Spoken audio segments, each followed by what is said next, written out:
Hello, welcome to everybody, and a special welcome to Shweta. This is one of our past writing consultants who is now Writing Center Director herself. Drew and I both work at the Center for Writers at North Dakota State University. North Dakota State is about 14,000 students, about 2,500 graduate students, and we have the fortune of actually having a graduate and an undergraduate writing center. And so we've developed courses, we've developed initiatives and activities. I could talk about two of the courses that we teach, and I will allow Drew to post his slides, and he will start us off talking about an engineering course that he and I teach. I direct the center. My background is in creative writing, though. Drew is our engineering disciplinary writing consultant. He's actually co-funded by the College of Engineering and us. And we teach the class together, but I will let Drew take over now. As Enrico mentioned, we've got a graduate component to our writing center. And what I'd like to do for my half of the presentation is talk about how we used 5-paragraph essays to teach graduate engineers about writing. Briefly, I'd just like to talk a little bit about how the course came to be, a little bit of background and context, what we do in the course, and then the meat and potatoes, the little bit of research that we've done into the effectiveness of that 5-paragraph essay format. And I do have a chart for everyone as a treat. I am an engineer. I have master's in electrical engineering, currently working on my PhD in the same field. And I kind of came through to the Center for Writers because graduate students were coming to the graduate side of the Center for Writers, and they were saying, you know, we want people from our field to help us with our writing. So the disciplinary writing consultant was created, and what they do is they work exclusively with students from their home college. So for me, that's just engineers, and half of my time I spend doing one-on-one sessions, consultations with graduate students, and the other half is I provide writing support. I've gone into classrooms, talked with faculty, with students, given presentations, developed a series of workshops for the college. And those workshops have actually been transformed now into this academic writing course that Enrico and I have been teaching since 2016. We started off as kind of this variable credit where we started off with just 2 credits for the base course, and we had this additional 1 credit students could sign up for working on their own writing. Eventually, we found that almost everyone was signing up for this first credit. We had a lot of mismatch in activities. We didn't want to force the students who weren't signed up for the additional credit to do the same work. So we just lumped it all together and figured out everyone's going to be in the same pot. And today, after 5 years of teaching the course, we've got it on the books as a course in the College of Engineering, Engineering 722. We have kind of 2 really big high-level objectives for the course. The first is to get our students to dive into published literature from their field and take it apart, understand what's going on, understand what the moves are that these authors are making, and whether they're working or not. You know, this is published literature, so the peer review process is at least passing these through, whether that's because of really good science or a combination of good science and good writing. That's something we want these students to figure out. And we also want them to take what they've learned and tell us about it, demonstrate their learning. And this is the part where we have them do the 5-paragraph essay. In terms of content for the whole course, we're looking at basically the IMRAD model plus, you know, the abstract and title stuff. And we have students write analysis essays on the 4 principal sections of an IMRAD manuscript: intro, methods, results, and then we have a combination of discussion conclusion. We also do a lot of grammar and clarity exercises. A lot of our students are non-native speakers of English, so we're trying to tackle kind of all the writing problems, so to speak, from the high level with the writing assessments, and from the low level with the grammar and clarity exercises. And it also just kind of gives them a break from having to learn about theory, and they get to do a lot more application. The whole course came about as a response to what I was seeing in my one-on-one sessions, what I was seeing in the workshops that I was presenting to the college, where the students had a really firm grasp of analysis. They could tell me, they could take things apart. They could tell me how these parts worked, what was going on. But they had a lot of problem figuring out what made writing good. They just didn't have any support for that. In particular, they couldn't, they had the inability to make a claim. They had the inability to support that claim with evidence, or maybe they could do one and they couldn't do the other. But in any case, they weren't able to put them together. And what they most often did was they just let the data speak for itself. They put it on the paper. It was a figure, it was a table, and they just described it. And they couldn't get to the interpretations. What did it mean? Or the implications, what did it mean to the big picture? And we saw that play out in class as well, where we would use these rubrics. This is just a sample rubric here of how effective a particular paper's general organization was. So we'd take these bullets, they'd apply them to a paper that we were looking at in class, and they were really, really good at it. They could look at this rubric, you could give them the published paper and they'd read through it, and they could just immediately start cutting with their little brain knives, cutting up what was good, what wasn't working. Was this fine? Okay, we'll give it a 4. Is there a problem here? All right, 3, 2, 1, what have you. They were really, really good at that, but they couldn't put it back together. They couldn't apply that into their own writing. And so the real obvious solution, I think, was what we thought of first was we'll just have them write more of their own stuff, give them opportunity to practice their writing skills by doing something that's most useful to them, writing about their research. But we had a lot of problems with that. First, in the class itself, not all the students were performing research. Some of them were first semester graduate students, just dipping their toes into their labs. Nothing was established. And perhaps more importantly, they were still going to be writing about science. They weren't going to be writing about writing. They weren't going to be able to exercise any of the ideas, the theories, the terms that we had talked about in class, and actually do something with them, something useful, rather than just kind of thinking about them, seeing them, and receiving them in a passive way. Also, some issues with peer review. When we really wanted to encourage them to read outside their discipline, to get out of the mode of reading about science and start reading about writing. But we also have a lot of students from particular cohorts. So in a given year, maybe half the class would be from agricultural engineering.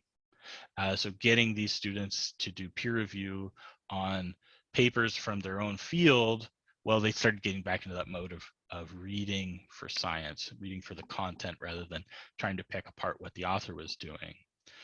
And again, they didn't have a chance to express that new vocabulary that they were learning, accessing the new schemas that we had developed in the class that talked about, okay, here's what's happening with the writing versus here's what's happening with the science, which led us to the 5-paragraph essay format. It's very straightforward. There's rules for how you're supposed to construct it. So it's very concrete, easy for these students to grasp onto.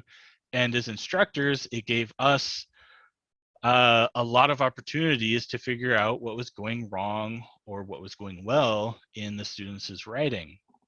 For students even who could immediately grasp what the claim and supporting evidence structure looked like, well, oftentimes they had lower level issues.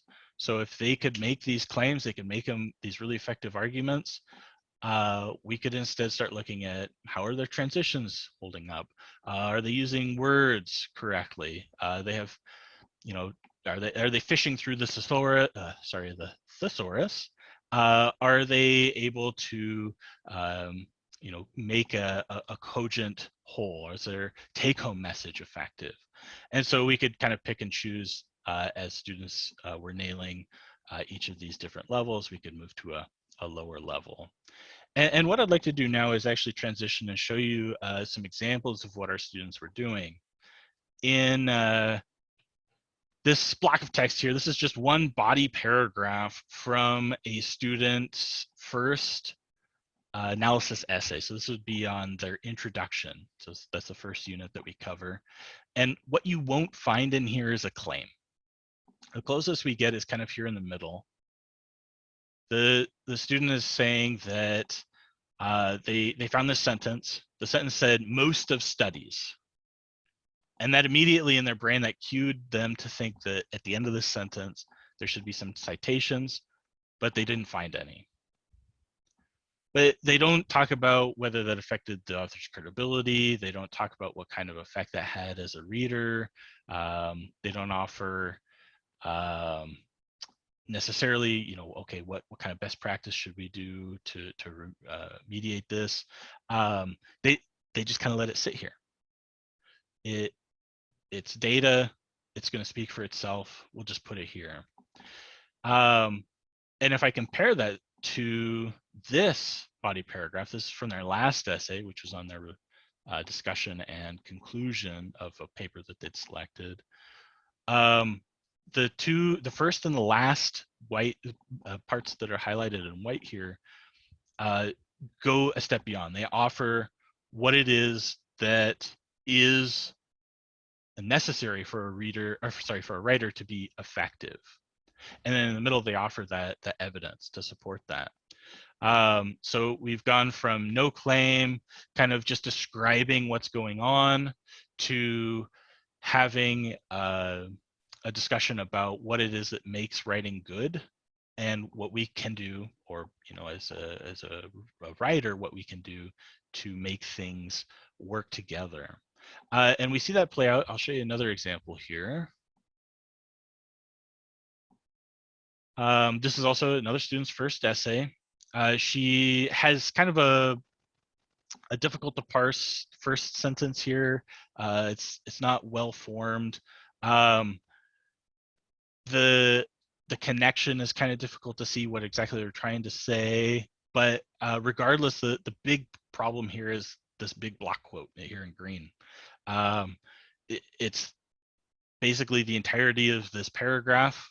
She just has a topic and a concluding sentence outside of it, doesn't really do anything with it. And that yellow concluding sentence, it's just a description of the evidence rather than what makes this evidence an example of an effective move to make. So again, we're seeing these big fat blocks of evidence that just kind of, they sit there. They want this to speak for itself, but it doesn't work. We as the author have to give that some voice. And if we compare that to their final essay, we see a very different story. The first bit that's highlighted here in white, she describes the best practice. This is, she's giving us a claim that this is what we should be doing. The next three little white snippets is where I really like this. She's gone through and highlighted what are some subsidiary good practices that she sees in the evidence. So she's kind of backtracked, like, all right, here's this big thing I'm going to prove. Here's some other little bits that you can sprinkle in there to make things good. And then we see that played out throughout her big block quote here in the middle. And then the final sentence is her conclusion. Reiteration of the best practice, reiteration of what I really like here is the vocabulary that one might use to express how a numbering strategy can be effective. So between these two students, we see in the first one, it's very passive, more descriptive of what is being shown in the writing. And then in the last one, we have that claim and evidence structure. And so what we wanted to do was look at these paragraphs as meeting both of these two criteria. That a claim is made, that expresses a value judgment, because not all students are able to see or form or have the knowledge even of what it is a claim is. Some of them would just express an opinion. Here's what I liked about this. And they would talk about the science. Like, oh, this is really interesting to my field. This is a really good paper for my field.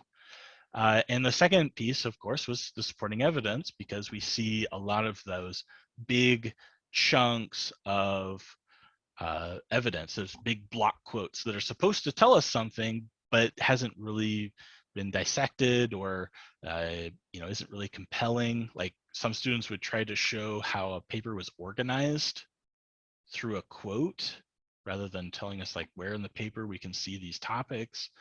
So getting to use that evidence more effectively.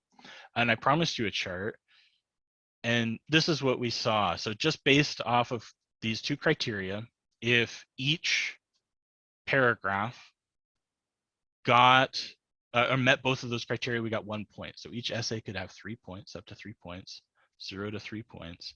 And what we see is, in the later 2 years at least, is a marked increase of about 0.55. So about 1 in 2 students increased the number of paragraphs that had both a claim and supporting evidence by 1. So they had 1 additional paragraph in their essays. So that was really great. We love to see this upward trend. 2016 might have been an outlier. We're not sure yet. We still have a lot more analysis to do, but it does highlight something that we haven't, that we have seen over the years, which is fatigue. The students get tired of these repetitive exercises throughout the year. And in fact, in their essays, we can even see it to a smaller extent, where they'll have a really strong first paragraph, first body paragraph, a pretty good second paragraph maybe, and then the third paragraph is a stub. It's like a sentence, or perhaps entirely missing. And throughout the semester, that kind of piles on itself as their workload increases, as the semester gets into full swing. But if we actually look at this chart, and if we take out if we only consider the paragraphs that were there, both of the 2018-2019 lines actually shift up quite a bit, and go up to from 0.55 to almost 0.75 if we don't consider the paragraphs that were actually missing, which we code as a 0. But in 2016, we see the downward trend. We can also see actually by coding the middle essay, we can actually improve that little peak there. It goes up. So the students started off pretty high, highest of the 3 years, went up just a bit in the second essay about results, and then came back down at the end of the semester as things continued to pile on, and their analysis writing kind of took a hit. And to help with this fatigue, what we've actually started doing is switching the format up. We're talking now, instead of, all right, you're going to write an analysis essay for me and Enrico. Instead, you're going to write a letter to an editor from a journal that you might want to publish in. And this actually came about because of the format shift. When we went online, we wanted to change things up, keep things fresh, keep students engaged during lockdown. And it's still roughly the same 5-paragraph format. We still tell them we want an introduction, we want a few body paragraphs. We don't limit to just 3, but we do specify 3 minimum, and we want a concluding paragraph. And this change in audience from just being me and Enrico to their peers has vastly changed how they approach it. They are doing a lot more emphasis on the writing. It's not always effective, and they still have difficulty with the claim and evidence structure, but there's a lot less a personal opinion, like, I just like this, and here's what was in this paper. No, it's like, well, I really like the way that the author didn't use complex terms, and then they would talk about that. So it's much more focused on the writing rather than the science. It also gives them a much stronger social imperative, where it's not just the constant war of the graduate student between doing as little as possible to get by in the classroom and focusing on, the research and, actually doing a good job on the other hand. But now it's more real. So they can do that shift away from that classroom mentality towards that professional mentality, and get them into the mode of thinking about this work as something that's going to be beneficial to their research, beneficial to their peers. For future work that we're looking to do for the analysis component, we do want to do much deeper and broader coding, especially getting more essays. Currently, we just have those 3 years and the first and last essays done, but doing multiple levels, looking at transitions, especially looking at word choices, how are they effectively using modal verbs, that kind of thing. Obviously, increasing the number of raters. Currently, it's just the one, very preliminary work. And then for us as instructors, looking at how the feedback connects to student learning and how the places that we're highlighting are actually improving, or in some cases not. That's the end of my half, so I'll pass it over to Enrico for our second half.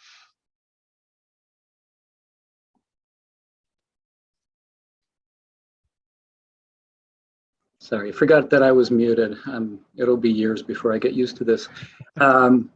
Anyway, thank you, Drew. I just wanted to add a note that the assumption that the approach we took is based on is that it's the writing is a mystery to students. And at the graduate level, we have found, by working with thousands of students over the years, that it's just like what makes good writing is mysterious. And so the course is actually geared to helping them understand, because we saw this working at the Writing Center, understand what the pieces are and what makes them effective. And when students have that, apart from the fact that they now have the things they need, they also become more confident about what they're doing. So that was Drew's part, and the interesting thing with Drew's part is that,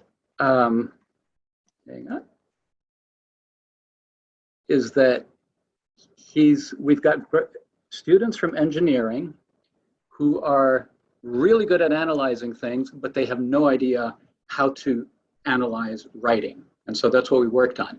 Now I'm going to tell you about a different class, which is a fellowship writing class. And what we found in this is that, and this is for STEM students, the STEM students are very good at writing their research, but they have a hard time writing personal statements, and because they have a hard time writing stories. And so what I'm going to talk about, I'll give you a brief context about the fellowship that the class is geared to and how our center is working with it. And then I'll tell you about my research into storytelling and how students are thinking and doing the storytelling. And then I'll have some conclusions that are hopefully helpful to anybody who wants to do this work. It's things that students have appreciated and that seem to work. So with the context, every October, at the end of October, the National Science Foundation collects applications for their graduate research fellowship program. They are from people the funding is for people in their early graduate years. And it is the most prestigious NSF award for graduate students. The NSF likes saying that 42 Nobel laureates are GRFP recipients. And it's also really nice because you get 3 years of funding that totals over $100,000. So it's prestigious, it's very valuable, and you only have to actually write 5 pages, 2 of research statement and 3 of personal statement. So I like telling the students, that you're getting over $20,000 per page that you write. And I think that's probably about the right, it's what it should be counted every time you write.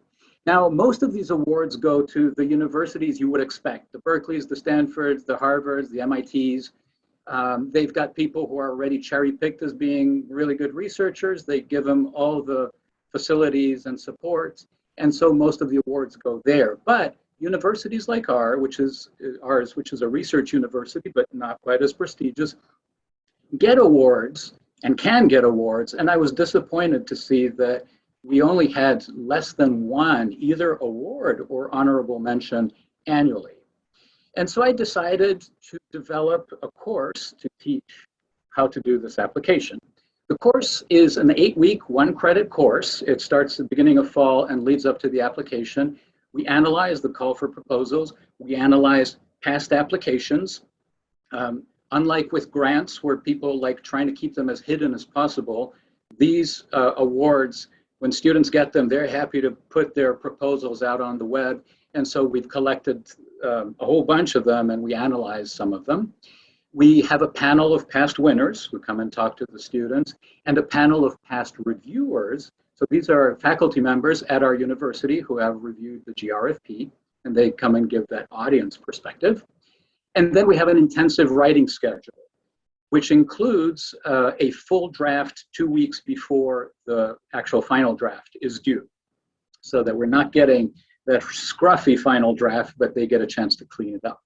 And then the part that the students have most appreciated is that alongside the class, we have weekly meetings, one-on-one, with writing consultants at our center.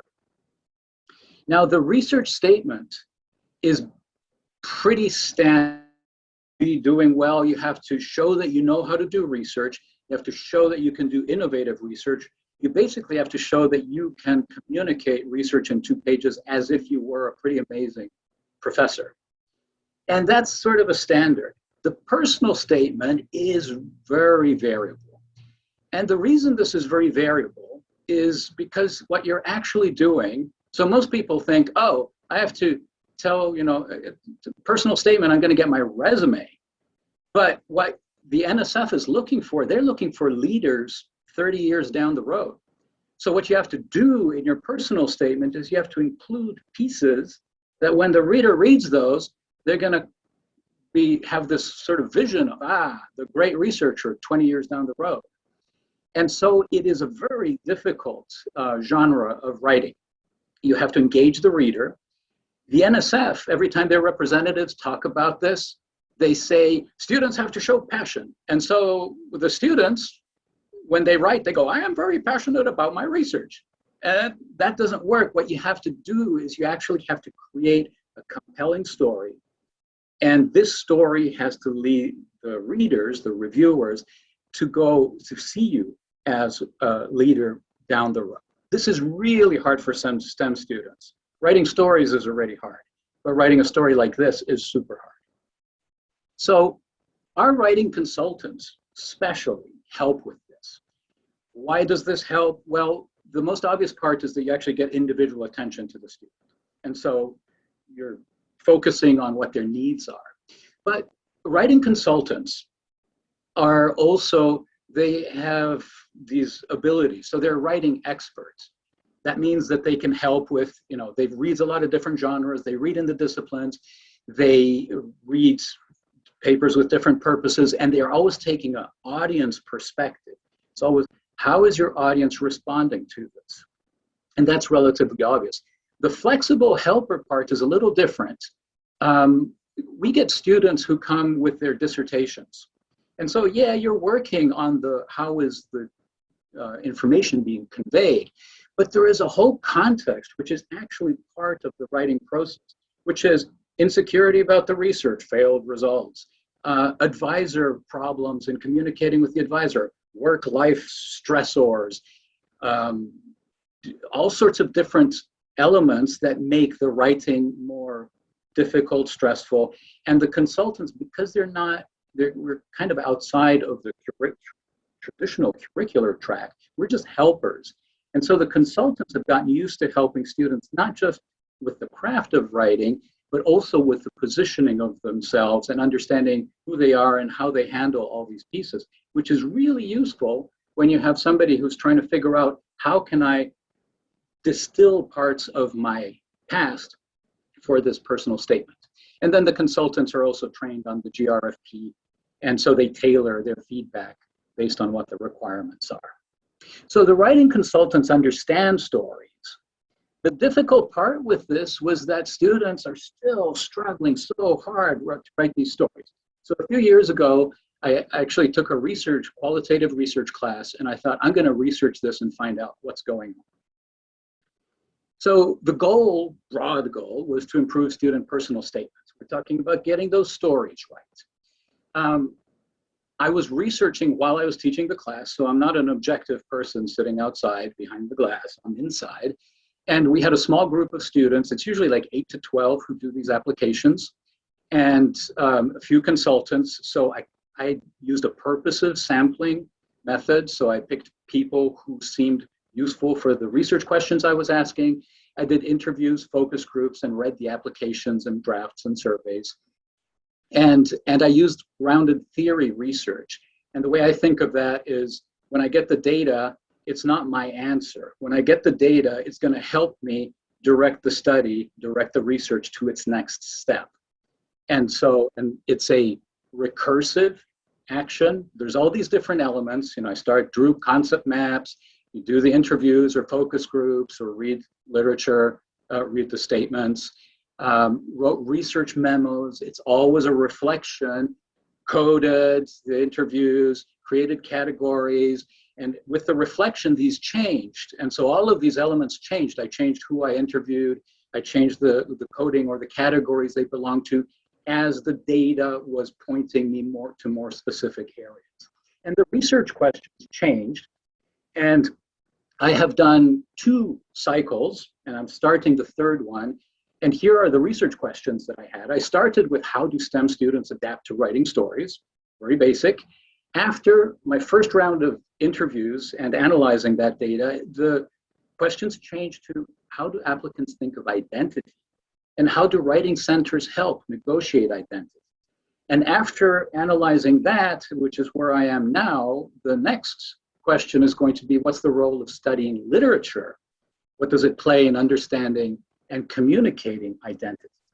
So what I'm going to do is walk you through these questions and just tell you what came out, what was distilled from the data that then led to the next step.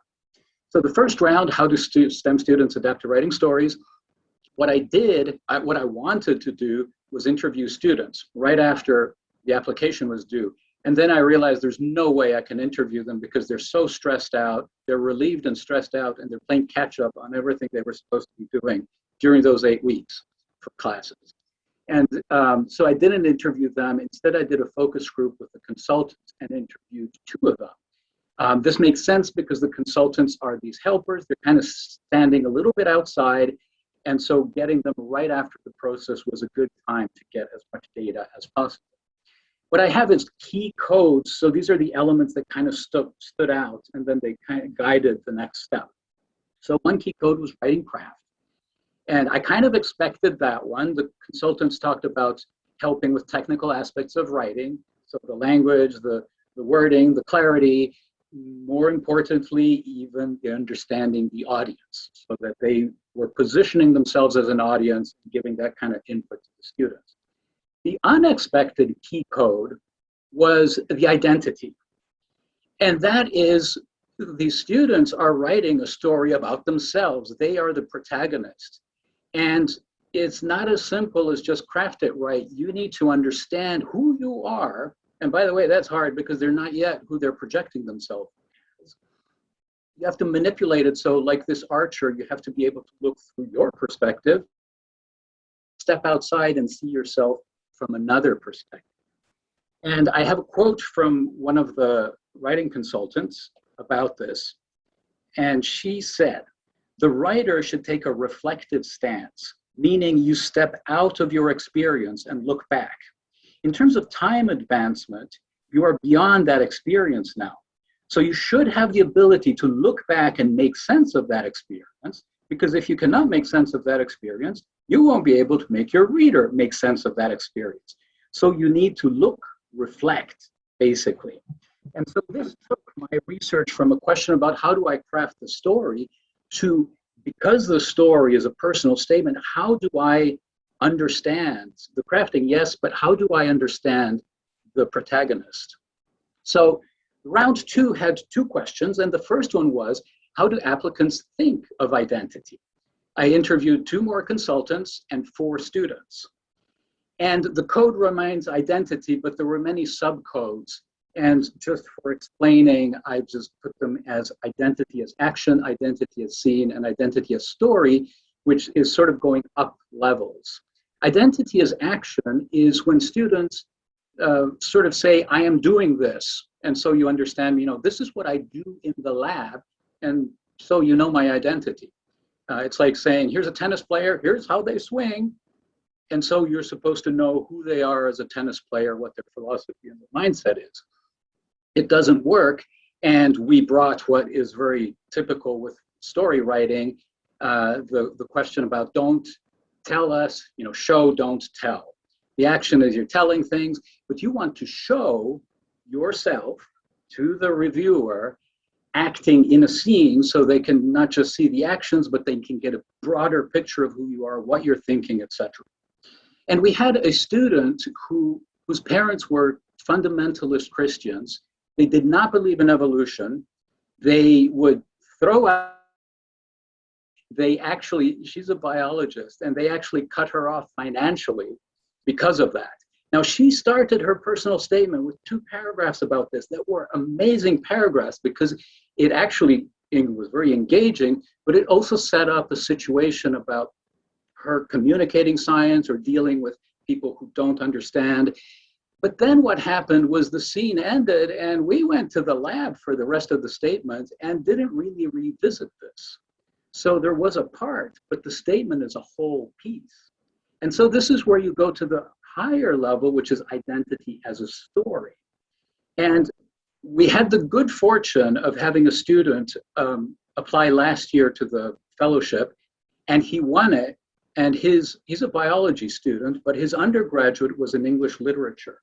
And when I interviewed him, he sort of brought out, he was able to articulate what I was seeing come up in other interviews. And I'll read you a quote from him. When he talks about writing, and he was talking about art that sticks. The works of art that stuck with me are things that read like a myth, like they are sort of timeless.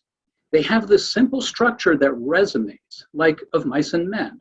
It's simple, and when you think about it, you think about the whole story all at once. It's like this feeling that you get, and it has nothing to do with the plot or the characters. It's just this, it has this whole to it. You have to be able to write a personal statement that's in its whole resonates like that. And this was indicated to me that we actually have to go to be thinking in a different form, which is you need to, as stories, literature that we look at has the themes, and then all the different threads of the story are moving and they're resonating that theme. And that's what the students actually need to do, because doing the action and doing the scene is not enough. The second question, and I'll be shorter about this one because what I just talked about was like for me anyway, was like, aha! But this part was more expected, but how do writing centers help negotiate identity? Well, there is a code of a time, because students need the time to reflect. And then the other part was the consultant, and the consultants are functioning as questioners. They're like those 6-year-olds who say, why? And you always have to go to a deeper level of saying what's going on. They're actually enlightened 6-year-olds because they will ask the why as like, well, how does this connect with what you said your principal intent as a researcher is?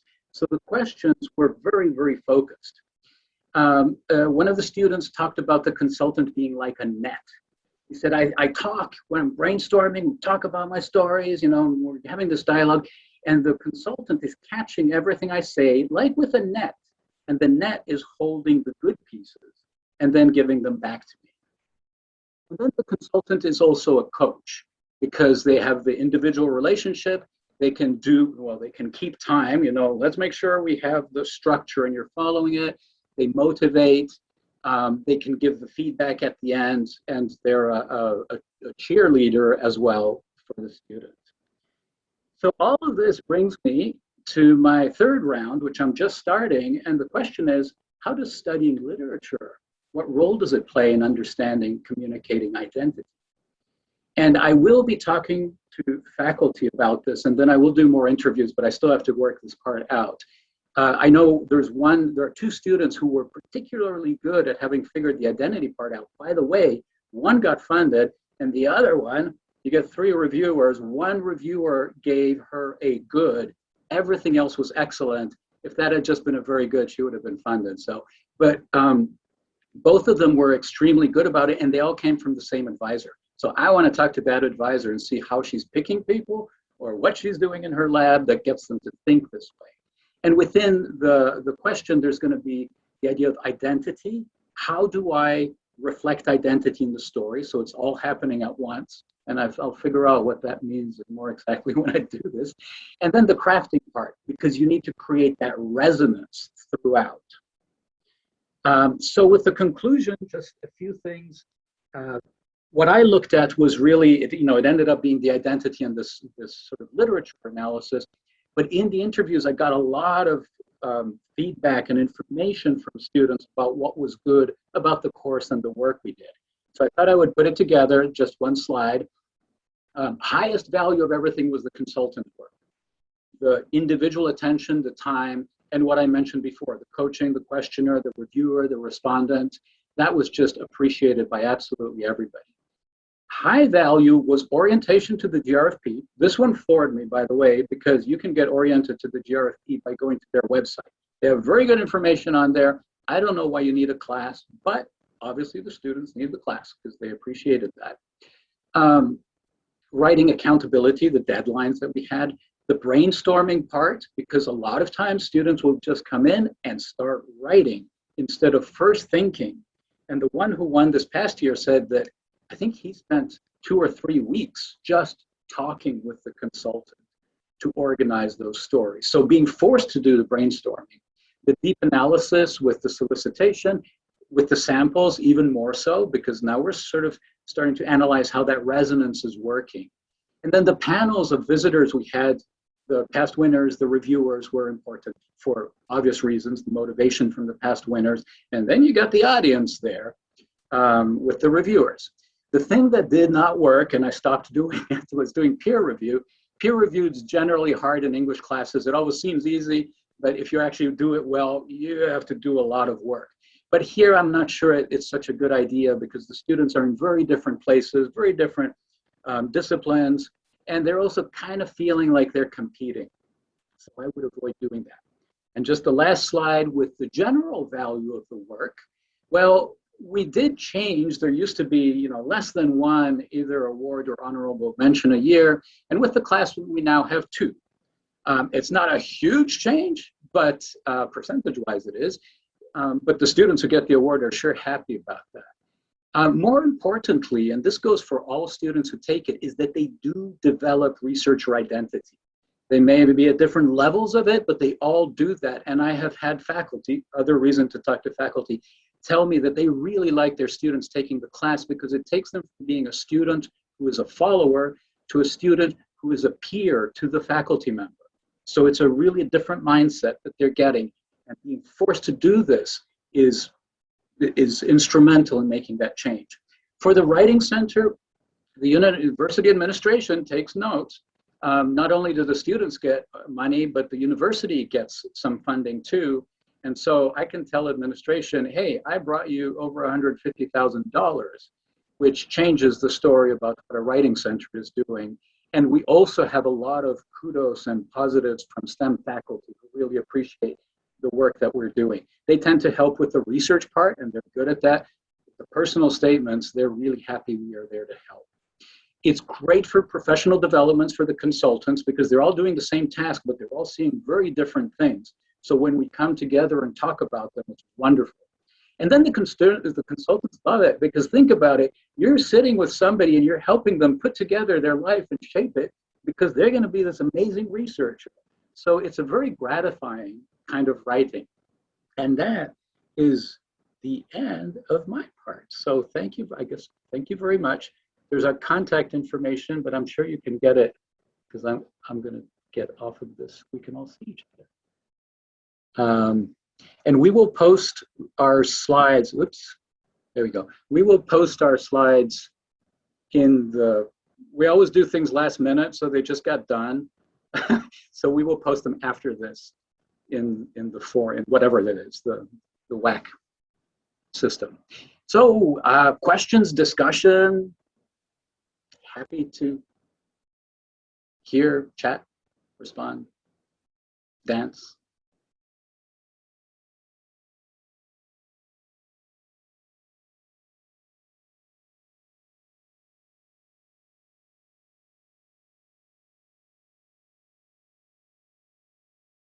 When I trained as a teacher, they told us this was a past millennium, when you ask a general question like that, wait 40 seconds. And I can never do that. But online, it's even weirder. I don't know how that one works. I have to do some research on it. Sure. Anne, did you have a question?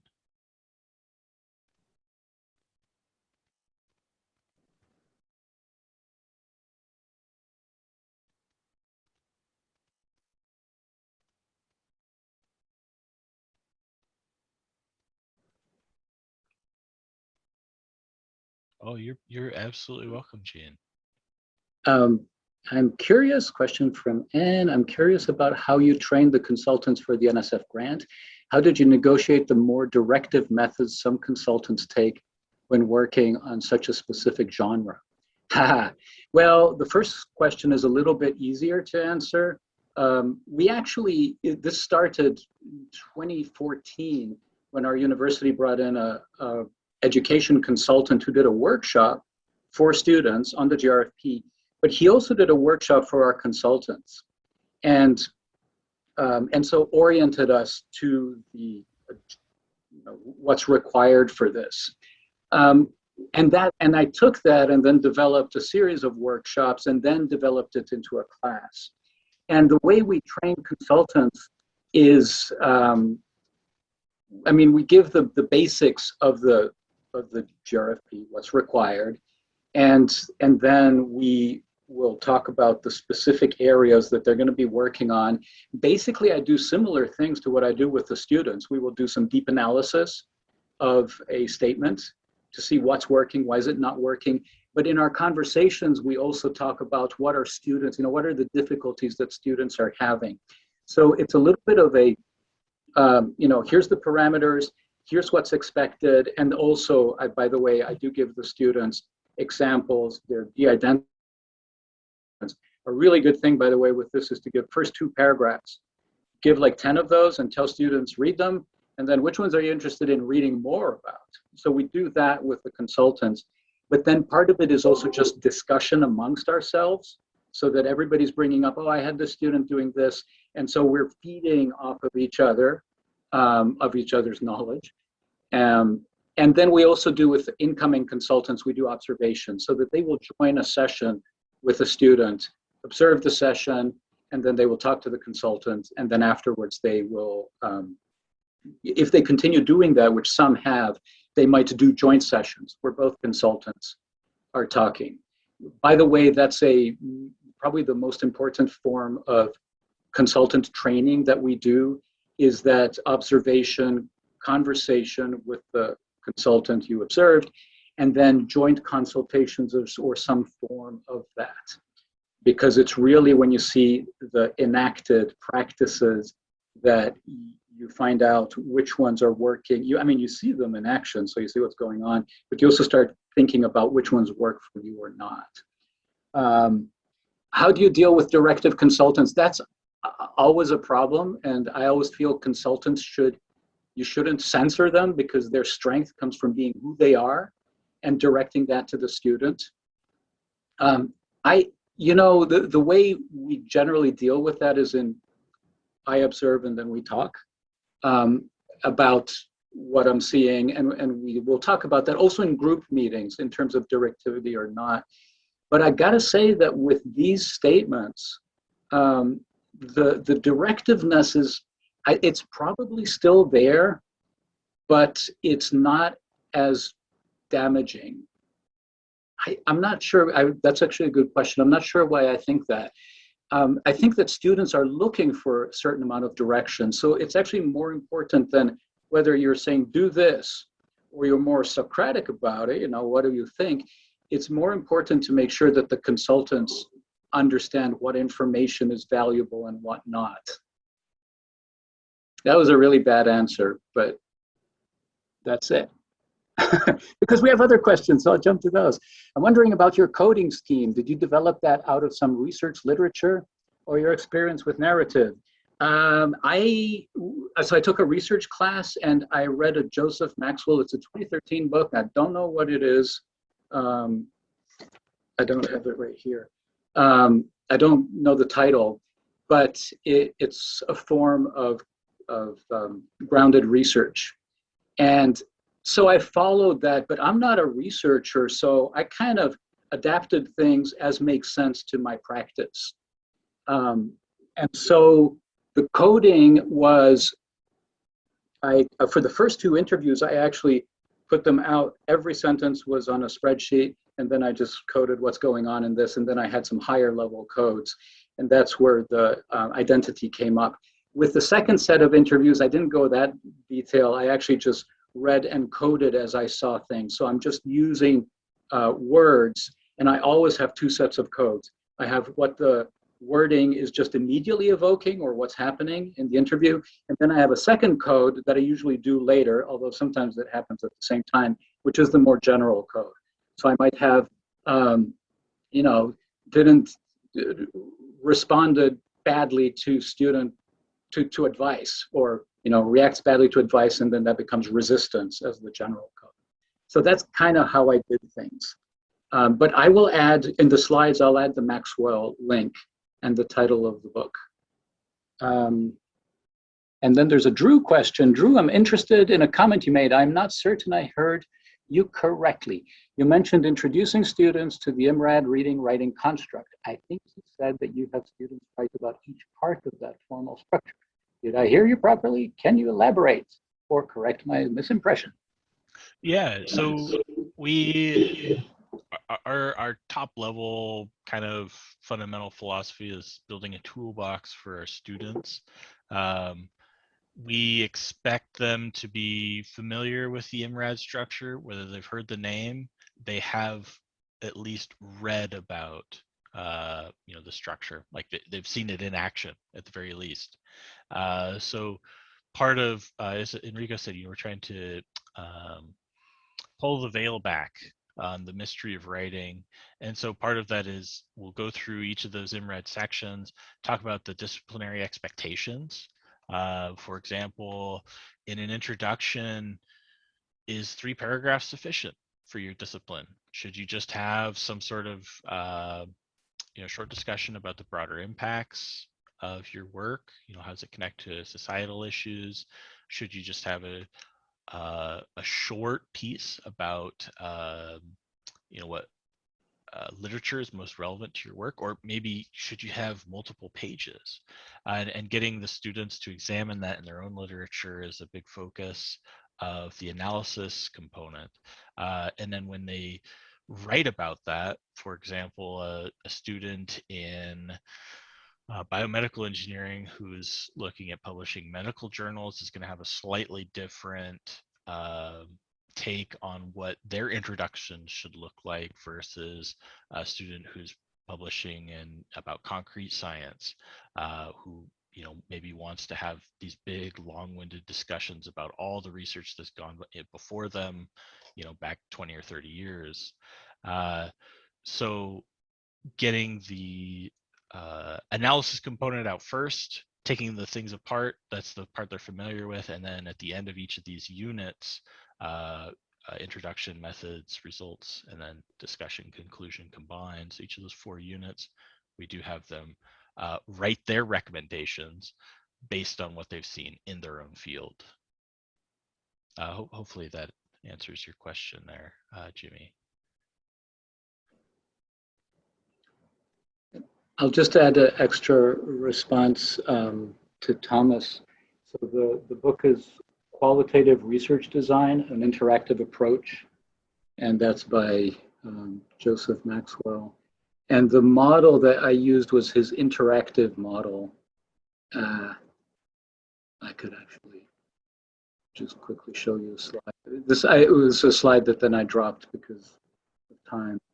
But the model, it basically says you've got these 5 parts, and you're constantly sort of cycling between them as you collect your data and revising them.